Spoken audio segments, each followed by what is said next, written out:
सभी भक्तों का मंगल हो। सादर जय श्रीमन नारायण, हर हर महादेव। आज मैं आप लोगों के बीच में आया हूं कि यदि पति पत्नी के अंदर बहुत तनाव रहता है, आप लाख उपाय करके थक गए हैं, आपका कोई उपाय काम नहीं कर रहा है, तो मैं छोटा छोटा मंत्र बताऊंगा जिसको आप जाप करेंगी तो अवश्य आपको फायदा होगा। पति पत्नी के बीच किसी तरह का आना, किसी तीसरे को आना बेहद कष्टदायी होता है। पति पत्नी का संबंध अटूट होता है, तो अगर कोई तीसरा व्यक्ति पति पत्नी के बीच आ जाए, अगर आपको भी ऐसा लगता है कि आपके रिश्ते में किसी तीसरे की एंट्री हो रही है, तो आपको ज्योतिष के शरण में आना होगा। इतना ही नहीं, आपको इसके अलावा कुछ बातें भी करनी होगी जो किसी भी रिश्ते को बनाए रखने के लिए जरूरी होता है। वह है रिश्ते में दोषारोपण की जगह प्रेम और वार्तालाप का, क्योंकि कुछ समस्याओं का कारण आपसी बातचीत का बंद होना ही होता है। तो और बात जब पति पत्नी के रिश्ते की हो तो वहाँ प्रेम और बातचीत का माहौल बहुत महत्वपूर्ण हो जाता है। इसलिए जब भी आपको ऐसा लगे कि आपके दोनों की रिश्ते के बीच कोई और भी आ रहा है, तो झगड़ा नहीं बल्कि प्रेम से उस तीसरे को मिलकर हटाने का प्रयास करना चाहिए। साथ ही कुछ ज्योतिष उपाय ऐसे हैं जो आपको जरूर आजमाना चाहिए, क्योंकि ये तीसरे के प्रति बढ़ रहे लगाव को खत्म करने का एक आसान तरीका है। और तीसरा व्यक्ति यदि आ रहा है तो मैं छोटा छोटा मंत्र आपको बताऊंगा, जो आप पूजा के समय मंत्र का जाप करेंगे तो अवश्य आपके घर की सारी समस्या समाप्त हो जाएगी। पति आपकी बात माने, उसके लिए सबसे पहले जो काम करना होगा वह है कि आपको उनका दिल जीतना होगा। वो तभी आपकी बातों को समझेंगे जब आप उन्हें समझेंगी और उनकी बातों को भी मानेंगी। ऐसे में अगर आपको लगता है कि उनकी हर बात को मानना थोड़ा कठिन है, तो आप केवल उन्हें सुनिए, उन पर गुस्सा मत निकालिए। इसके बाद शांत मन से उन्हें ये बताइए कि आप आखिर उनकी बात क्यों नहीं मान सकती। तो अगर आप भी उन पत्नियों में से हैं जो अपने पति को ताने मारती है, तो जरा संभल जाइए, ऐसा करना तुरंत बंद कर दीजिए। इस वजह से आपके काफी लड़ाई झगड़े हो सकते हैं। जो पति को परेशान कर सकता है, आपकी बातें उन्हें चुभ सकती है, जिससे वो धीरे धीरे आपसे नफरत भी करने लग सकते हैं। ऐसे में आपके पति आपका कोई भी बात नहीं सुनेंगे। ऐसे में ताने मारना तुरंत बंद कर देना चाहिए। आपके पति जॉब पर या अपना खुद का बिजनेस संभालते हैं, तो याद रखिए उन्हें आपका उनके काम में दखल देना बिल्कुल पसंद नहीं है। इसलिए याद रखिए कि उनके काम को लेकर उनसे बिल्कुल भी बहस मत कीजिए, और जब वो कोई काम कर रहे हैं तब भी उन्हें उल्टा सीधा मत बोलिए। ऐसे में आप बस एक काम जरूर कर सकती हैं कि जब वो थक हार कर घर आए तो उनका हाल चाल आप उनसे पूछ सकती हैं, और उनको सेवा सत्कार आदर भाव करना अति आवश्यक है।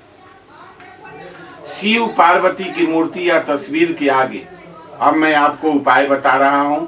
आप अपने घर में क्या करें, थोड़ा थोड़ा छोटा छोटा उपाय है, अवश्य करेंगे तो आपके घर में सुख समृद्धि शांति आ जाएगा। शिव पार्वती की मूर्ति या तस्वीर के आगे नित्य घी का दीपक जलाएं और अपनी मनोकामना बताते हुए शिव चालीसा का पाठ करें प्रतिदिन। ये नहीं कि एक दिन करें एक दिन छोड़ दें, प्रतिदिन शिव चालीसा का पाठ करें। एक दीपक जला लें, दीपक जलाकर वहां बैठें आसन लगाकर और शिव चालीसा का मन से पाठ करें। सावन में यह उपाय श्रद्धा पूर्वक किया जाए तो लाभ जल्दी मिलता है। इन उपायों के साथ साथ मंत्रों का जप भी जरूरी है। वैवाहिक जीवन की खुशहाली बनाए रखने के लिए मातंगी यंत्र के सामने, यह मातंगी यंत्र है, इसको भी आप जप करेंगी तो आपका पति आपके बात को समझने लगेगा। मातंगी मंत्र यंत्र क्या है वो आप ध्यान से सुनिए। ओम ह्रीं क्लीं हूं मातंगे फट स्वाहा, ओम ह्रीं क्लीं हूं मातंगे फट स्वाहा मंत्र का प्रतिदिन 108 बार जाप करने से भी आपके सारी समस्या समाप्त हो जाएगी। करना होगा आपको, मैं तो केवल उपाय बताऊंगा, आप करेंगी। आप चाहे पुत्र चाहे पति हो पत्नी हो, आपको करना होगा। ये मंत्र करने से आपको अवश्य निश्चित फायदा मिलेगा। 43 दिन तक चंडी स्तोत्र का पाठ करना। अब मैं एक स्तोत्र बता रहा हूँ जो चंडी स्तोत्र उसको कहते हैं। एक पान का पत्ता लेकर उस पर चंदन और केसर का पाउडर मिलाकर रखें। अब लाल कपड़े पर माँ दुर्गा का प्रतिमा स्थापित करें और पान को माँ के चरणों में रखें। माँ दुर्गा की फोटो के सामने बैठकर चंडी स्तोत्र का 43 दिन तक पाठ करें। याद रहे 43 दिन तक पाठ करने के बाद में आपको उसका सकारात्मक जो है आप जिंदगी में सकारात्मक बदलाव आएगा। पाठ करने के बाद पान के पत्ते में रखे चंदन और केसर पाउडर का तिलक अपने माथे पर लगाएं। तिलक लगाने के बाद अपने पति के पास जाएं। यदि उस समय आपके पति न हो तो उनकी फोटो के सामने जा सकते हैं। पान का पत्ता प्रतिदिन नया लें। याद रखें यह पत्ता कटा हुआ नहीं होना चाहिए। इसके साथ ही यह प्रयोग केवल शुक्ल पक्ष में करना उचित रहेगा। शुक्ल पक्ष जब आए तब यह उपाय आप करें। गृहस्थ जीवन को मधुर बनाने के लिए पति पत्नी दोनों सोमवार के दिन सुबह भगवान शिव की पूजा करने के बाद चंद्र ग्रह का 2 मुखी रुद्राक्ष धारण करें और साथ में भगवान शिव का मंत्र ओम नमः शिवाय का जाप करें। शिव के आशीर्वाद से आपका वैवाहिक जीवन हमेशा के लिए सुखमय हो जाएगा।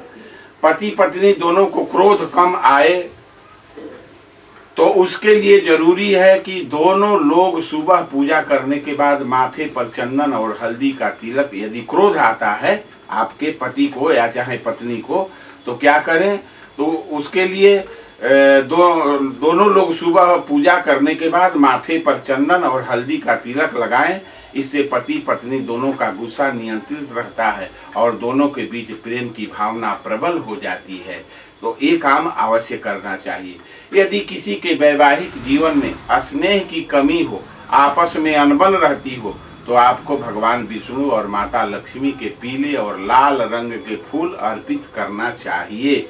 साथ ही आप माता लक्ष्मी और भगवान विष्णु को 7 दिनों तक केसर की खीर का भोग भी जरूर लगाएं। जो चीज मैं बताया हूँ आप अवश्य करें, आपको फायदा होगा, जरूर फायदा होगा। आपके जीवन में खुशी आ जाएगी, आपका जीवन सुंदर बन जाएगा। सभी भक्तों का मंगल हो। सादर जय श्रीमन नारायण। हर हर महादेव। यदि मेरा वीडियो आपको अच्छा लगे तो इसे लाइक सब्सक्राइब अवश्य कर दें।